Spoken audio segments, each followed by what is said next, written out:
Hi ವೀಕ್ಷಕರೇ, ಎಲ್ರಿಗೂ ನಮಸ್ತೆ.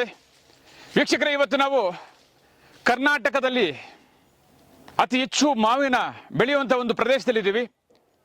ನಮ್ಮ ದೇಶದಲ್ಲಿ ಇತಿಹಾಸ ಹೊಂದಿರತಕ್ಕಂಥ ಒಂದು ಕ್ಷೇತ್ರ, ಇಡೀ ನಮ್ಮ ಭಾರತ ದೇಶ ಅಲ್ಲದೆ ವಿದೇಶಗಳಿಗೆ ಕೂಡ ಹೋಗುವಂಥ ಒಂದು ಮಾವಿನ ಹಣ್ಣು ಕ್ಷೇತ್ರದಲ್ಲಿದ್ದೀವಿ.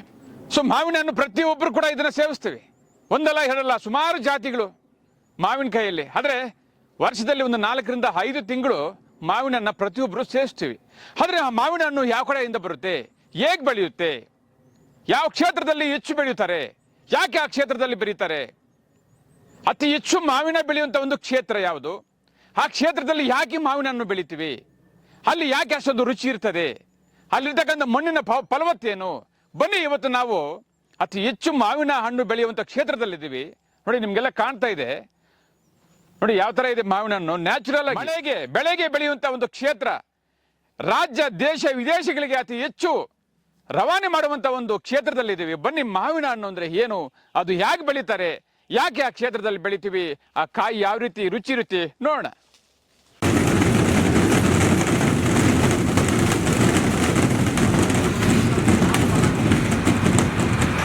ನೋಡಿ ವೀಕ್ಷಕರೇ, ಇವತ್ತು ನಾವು ರೈತರ ತೋಟದಲ್ಲಿದ್ದೀವಿ. ಸೊ ಮಾವಿನ ಹಣ್ಣು ಸುಮಾರು ವರ್ಷಗಳಿಂದ ಕೂಡ ನಾವು ಪ್ರತಿ ವರ್ಷ ಕೂಡ ಒಂದೊಂದು ಎಪಿಸೋಡ್ನ ತೋರಿಸ್ತೀವಿ. ಯಾಕಪ್ಪ ತೋರಿಸ್ತೀವಿ ಅಂದರೆ, ಸೊ ಸುಮಾರು ಜನರು ಮಾವಿನ ಹಣ್ಣನ್ನು ನಂಬಿಕೊಂಡು ಬೆಳೆಯುವಂಥ ರೈತರು ತುಂಬ ಇದ್ದಾರೆ. ಆದರೆ ನಾವಿವತ್ತು ಬಂದಿರತಕ್ಕಂಥ ಕ್ಷೇತ್ರ ಅತಿ ಹೆಚ್ಚು ಮಾವಿನ ಹಣ್ಣು ಬೆಳೆಯುವಂಥ ಕ್ಷೇತ್ರ, ಅದು ಬೇರೆ ಅತಿ ಹೆಚ್ಚು ರುಚಿ.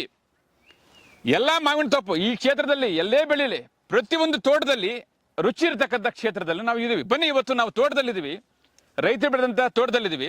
ಈ ಕ್ಷೇತ್ರದಲ್ಲಿ ಯಾಕೆ ಹೆಚ್ಚು ರುಚಿ ಬರುತ್ತೆ, ಸೊ ಇಲ್ಲಿರ್ತಕ್ಕಂಥ ಫಲವತ್ತಾದ ಮಣ್ಣು ಏನು, ಸೊ ಒಟ್ಟಾರೆ ನಮ್ಮ ಜೊತೆ ರೈತರು ಕೂಡ ಇದ್ದಾರೆ. ಸೊ ಅವ್ರ ಜೊತೆ ನಾವಿದ್ದೀವಿ. ಅದಕ್ಕೆ ಮುನ್ನ ನಾವು ಇವತ್ತು ಈ ಕ್ಷೇತ್ರದಲ್ಲಿರ್ತಕ್ಕಂಥ ಮಾವಿನ ಹಣ್ಣು ಯಾವ ರೀತಿ ರುಚಿ ಇರುತ್ತೆ ಒಂದ್ಸರಿ ನಾವು ನೋಡಬೇಕು. ನೋಡಿ, ಇಲ್ಲಿದೆ ಮಾವಿನ ಹಣ್ಣು, ಕಾಣಿಸ್ತಾ ಇದ್ದೀನಪ್ಪ.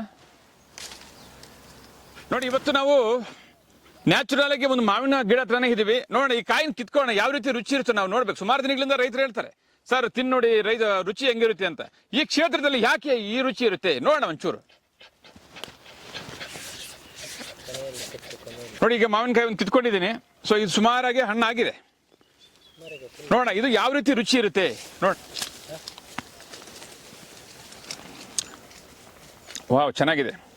ಸಕ್ಕರೆ ಸಕ್ಕರೆ ಇದ್ದಂಗಿದೆ, ಕಾಣಿಸ್ತಾ ಇದೆಯಲ್ಲ, ತುಂಬ ಚೆನ್ನಾಗಿದೆ. ನೋಡಿ, ಮರದಲ್ಲಿ ಕಿತ್ಕೊಂಡಿರ್ತಕ್ಕಂಥ ಕಾಯಿ ಇನ್ನೂ ಟೇಸ್ಟ್ ಮಾಡಿಲ್ಲ, ಸುಮಾರು ಒಂದು ತೊಟ್ಟೋಗಿದೆ ಅಷ್ಟೇ.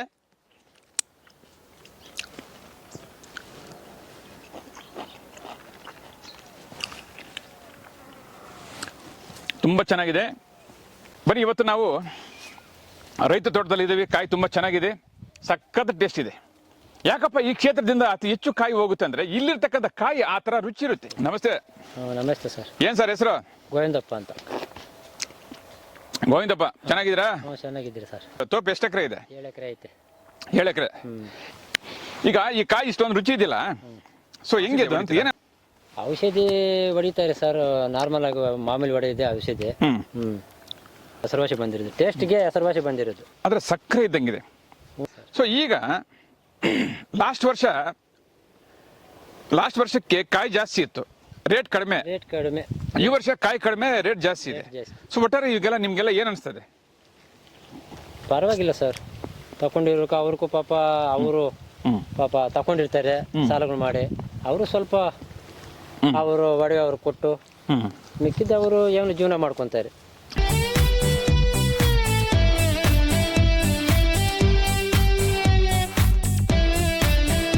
ಹೋದ ವರ್ಷ ಕಾಯಿ ಇತ್ತು, ರೇಟ್ ಇಲ್ಲ.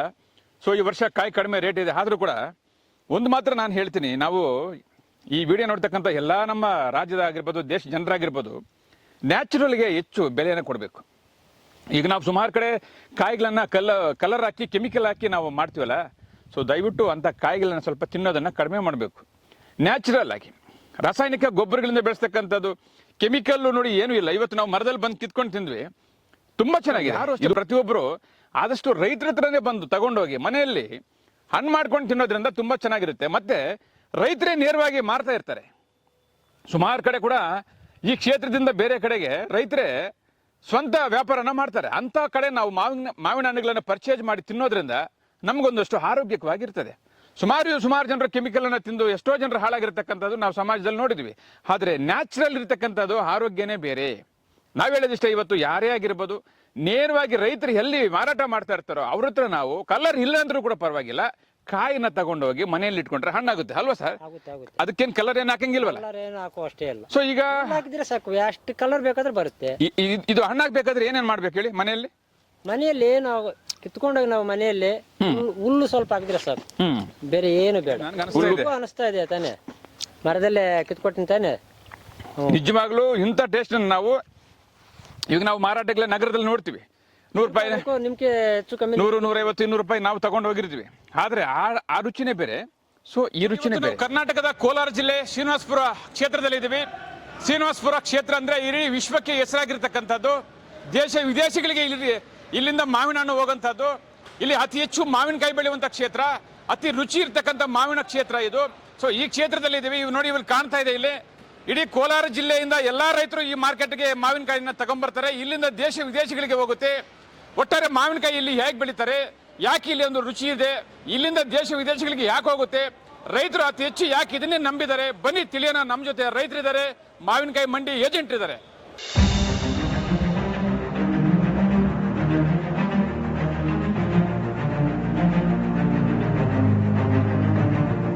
ಸರ್, ನಿಮ್ಮ ಹೆಸರು?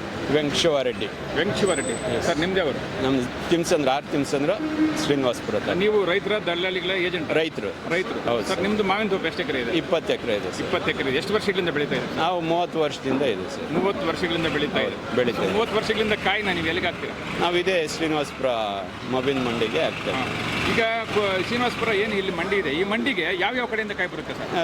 ಇಡೀ ಡಿಸ್ಟಿಕ್ಕಿಂದ ಎಲ್ಲ ತಾಲೂಕಿಂದನೂ ಇದು ದೊಡ್ಡ ಮಾರ್ಕೆಟ್ ಆಗಿರೋದ್ರಿಂದ ಇಲ್ಲಿ ಎಲ್ಲ ವ್ಯಾಪಾರಸ್ಥರು ಬರೋದ್ರಿಂದ ಎಲ್ಲರೂ ಇಲ್ಲಿಗೆ ಬರ್ತಾರೆ. ಇಲ್ಲಿ ಒಳ್ಳೆ ಬೆಲೆ ಸಿಗ್ತದೆ, ಒಳ್ಳೆ ಮಾರ್ಕೆಟಿಂಗ್ ಇದೆ ಇಲ್ಲಿ. ಶ್ರೀನಿವಾಸಪುರದಲ್ಲಿ ಮಾವಿನಕಾಯಿ ಎಷ್ಟು ವರ್ಷಗಳಿಂದ ಬೆಳೀತಾ ಇದ್ದಾರೆ? ಸುಮಾರು 50 ವರ್ಷದಿಂದ ಇದೆ. ಇತ್ತೀಚೆಗೆ ಜಾಸ್ತಿ ಬೆಳೆ ಬರ್ತಾ ಇದೆ. ಎಲ್ಲ ಕಡೆನೂ ಇದು ನೀರಾವರಿ ಕೆಂಪು ಮಣ್ಣಾಗಿರೋದ್ರಿಂದ ಇದು ಒಳ್ಳೆ ಇಳುವರಿ ಬರೋದ್ರಿಂದ ಮತ್ತು ಒಳ್ಳೆ ರುಚಿಕರವಾಗಿರೋದ್ರಿಂದ ಎಲ್ಲ ಇಷ್ಟ ಬೀಳ್ತಾರೆ. ಅದಕ್ಕೆಲ್ಲ ಬೆಳೆ ಬಿಟ್ಟು ಇಲ್ಲಿ ನೀರಾವರಿ ಕಮ್ಮಿ ಇರೋದ್ರಿಂದ ಎಲ್ಲ ಮಾವಿನ ಬೆಳೆ ಕಡೆ ಮುಖ ಮಾಡಿದ್ದಾರೆ. ಈ ಒಂದು ಶ್ರೀನಿವಾಸಪುರ ಕ್ಷೇತ್ರದಿಂದ ಯಾವ್ಯಾವ ಕಡೆ ಮಾವಿನಕಾಯಿ ಹೋಗುತ್ತೆ? ಯಾವ್ಯಾವ ರಾಜ್ಯಕ್ಕೆ, ಯಾವ ದೇಶಕ್ಕೆ ಹೋಗುತ್ತೆ ಸರ್? ಎಲ್ಲ ಡೆಲ್ಲಿ, ಮಹಾರಾಷ್ಟ್ರ, ಬಿಹಾರ ಮತ್ತು ಆಂಧ್ರ ಪ್ರದೇಶ, ಕೇರಳ ಎಲ್ಲ ಕಡೆಗೂ ಹೋಗ್ತದೆ ಸರ್. ಅರೆ ನೀರಾವರಿ ಪದ್ಧತಿ ಇರೋದ್ರಿಂದ ಕಮ್ಮಿ ಮಳೆ ಬೀಳ್ತದೆ. ಕಮ್ಮಿ ಮಳೆ ಬಿದ್ದಷ್ಟು ಮಾವಿನಕಾಯಿಗೆ ಅತಿ ಹೆಚ್ಚು ಅದು ಬಿಸಿಲು ಸ್ವಲ್ಪ ಜಾಸ್ತಿ ಬೇಕಾಗಿರೋದ್ರಿಂದ ಇಲ್ಲಿ ಕೆಂಪು ಮಣ್ಣಾಗಿರೋದ್ರಿಂದ ಒಳ್ಳೆ ಟೇಸ್ಟ್ ಬರ್ತದೆ, ಪಲ್ಪ್ ಚೆನ್ನಾಗಿರ್ತದೆ, ಸಿಹಿ ಇರ್ತದೆ. ಅದಕ್ಕೆ ಜಾಸ್ತಿ ಇಷ್ಟ ಬೀಳ್ತಾರೆ.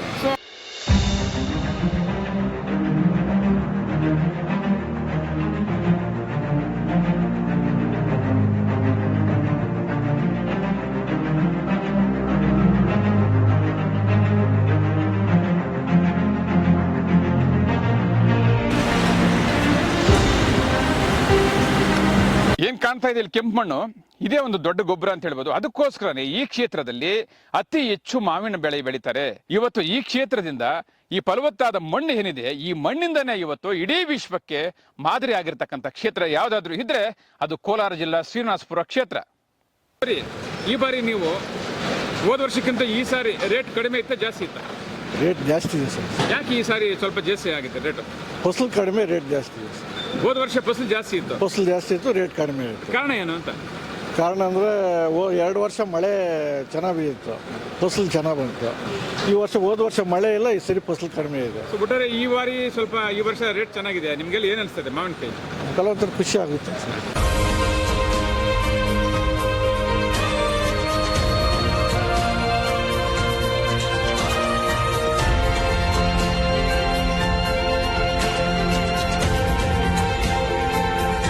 ಕಾಯಿ ನೋಡಕ್ಕೆ ಎಷ್ಟು ಚೆನ್ನಾಗಿದೆ ನೋಡಿ. ಏನೇ ಆಗಿರ್ಬೋದು, ಒಂದು ಡಾಟ್ಸ್ ಆಗಿರ್ಬೋದು, ಏನಿಲ್ಲ, ಕಲರ್ ನೋಡಿ ಹೆಂಗಿದೆ. ಸೊ ಶ್ರೀನಿವಾಸಪುರದಲ್ಲಿ ಈ ಕ್ಷೇತ್ರದಲ್ಲಿ ಕಾಯಿ ಹಂಗಿರುತ್ತೆ ನೋಡಿ. ಬರುತ್ತೆ. ಕ್ಲೈಮೇಟ್ ಇಲ್ಲಿಂದ ಚೆನ್ನಾಗಿದೆ, ಮಾವಿನಕಾಯಿಗೆ ಚೆನ್ನಾಗಿದೆ. ಆ ಕಾಲದಿಂದ ಮುಂಚೆಯಿಂದ ಮಾವಿನಕಾಯಿ ಜಾಸ್ತಿ ಇಲ್ಲಿ ಹಾಕಿರೋದು, ಅದಕ್ಕಾಗಿ ಇಲ್ಲಿ ಜಾಸ್ತಿ ಮಾವಿನಕಾಯಿ ಬರುತ್ತೆ.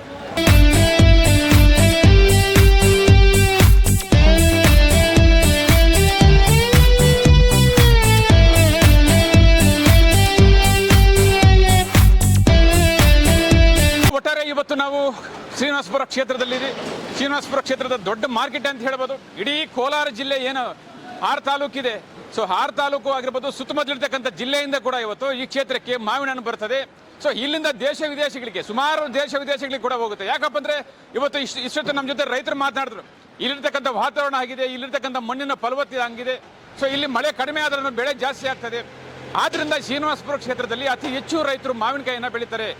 ಸೊ ಇಲ್ಲಿರ್ತಕ್ಕಂಥ ಮಾವಿನಕಾಯಿ ರುಚಿನೇ ಬೇರೆ, ಕಲರೇ ಬೇರೆ, ಕ್ವಾಲಿಟಿನೇ ಬೇರೆ. ಆದ್ದರಿಂದ ಈ ಕಾಯಿನ ದೇಶ ವಿದೇಶಗಳಿಗೆ ಬೇಡಿಕೆ ಹೆಚ್ಚಾಗಿ ಬೇಡ್ತಾರೆ. ಸೊ ಆದ್ದರಿಂದ ಇಲ್ಲಿಂದ ಹೆಚ್ಚು ಪಾರ್ಸಲ್ ಹೋಗುತ್ತೆ ಅನ್ನೋದು ಕೂಡ ನಮ್ಮ ಜೊತೆ ರೈತರು ಹೇಳಿದ್ರು. ಒಟ್ಟಾರೆ ನಮ್ಮ ದೇಶದಲ್ಲಿ, ನಮ್ಮ ರಾಜ್ಯದಲ್ಲಿ ಹೆಸರಾಗಿರ್ತಕ್ಕಂಥ ಕ್ಷೇತ್ರ ಯಾವುದಾದ್ರೂ ಇದ್ದರೆ ಮಾವಿನಕಾಯಲ್ಲಿ ಅದು ಶ್ರೀನಿವಾಸಪುರ ಕ್ಷೇತ್ರ. ಸೊ ಈ ಕ್ಷೇತ್ರದಲ್ಲಿ ಅತಿ ಹೆಚ್ಚು ರೈತರು ಕೂಡ ಇದನ್ನೇ ನಂಬಿಕೊಂಡು ಜೀವನವನ್ನು ಸಾಗಿಸ್ತಾ ಇದ್ದಾರೆ.